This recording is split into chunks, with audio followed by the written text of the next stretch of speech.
आपको आज के परिदृश्य में विपक्ष की एकजुटता के बिना बीजेपी को हराया जा सकता नजर आ रहा है? मैं आपसे पूछ रहा हूं, आप मेरे से पूछ रहे हैं, मैं भी आपसे पूछ रहा हूं। कश्मीर से कन्याकुमारी, गुजरात से लेकर अरुणाचल तक सब लोगों को संगठित होकर के इनके खिलाफ लड़ना होगा, इनकी विभाजनकारी नीतियों के खिलाफ लड़ना होगा, पॉलिसीज के खिलाफ लड़ना होगा। हम व्यक्ति के खिलाफ थोड़ी लड़ रहे हैं, आइडियोलॉजी के विचारधारा के खिलाफ।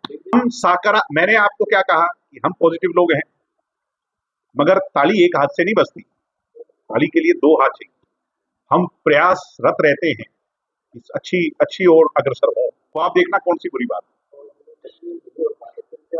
फिर भी लड़ाई लड़ेंगे भाई, फिर अपना दायित्व निभाएंगे, लड़ाई लड़ेंगे, संगठित होकर के लोगों को संगठित करेंगे कि अगर एक बैनर के तले नहीं तो एक पार्टी के तले आकर के लड़ाई लड़ेंगे। अब देखिए, विकसित भारत की परिकल्पना यही तो इमरजेंसी काल से पहले कांग्रेस कहा था। फिर क्या हुआ? बुनियाद मजबूत नहीं है इन लोगों की। अगर बुनियाद मजबूत होती तो ये विनम्र होते। ये अहंकारी लोग। अहंकारी कौन होता है?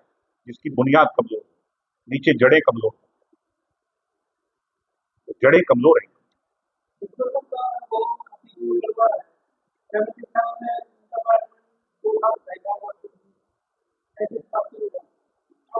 आप हमें डिमोरलाइज कर रहे हैं कि क्या क्या वही होना आवश्यक है कि जो पहले हुआ?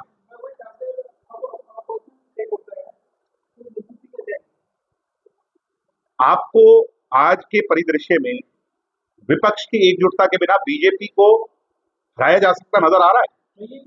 मैं आपसे पूछ रहा हूं, आप मेरे से पूछ रहे हैं, मैं भी आपसे पूछ रहा हूं, क्या बीजेपी को हम बिना एकजुट हुए देश, हरियाणा के, आप हरियाणा पे आ जाते हो बात, मैं पूरे देश की बात कर रहा हूं, कश्मीर से कन्याकुमारी, गुजरात से लेकर अरुणाचल तक सब लोगों को संगठित होकर के इनके खिलाफ लड़ना होगा, इनकी विभाजनकारी नीतियों के खिलाफ लड़ना होगा, पॉलिसीज के खिलाफ लड़ना होगा। हम व्यक्ति के खिलाफ थोड़ी लड़ रहे हैं, आइडियोलॉजी के विचारधारा के खिलाफ।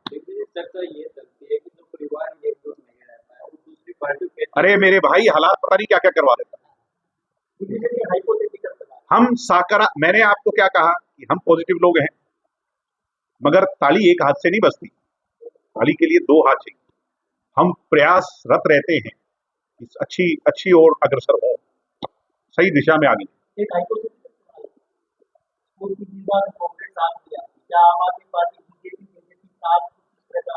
भाई हम प्रयास करते रहेंगे कि सब लोग साथ आए। उसमें क्या होगा, कौन होंगे, किसकी राजनीति कहां पर है, किसकी सोच कहां पर है, कौन लोग कहां पर है, वो सब समय तय करें।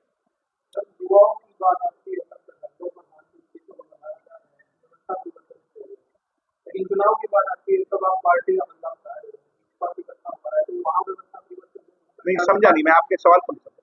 सर, युवाओं की बात आती है जो परीक्षा मामले में वहाँ पे की बात आती है, तो आप पहले व्यवस्था परिवर्तन करना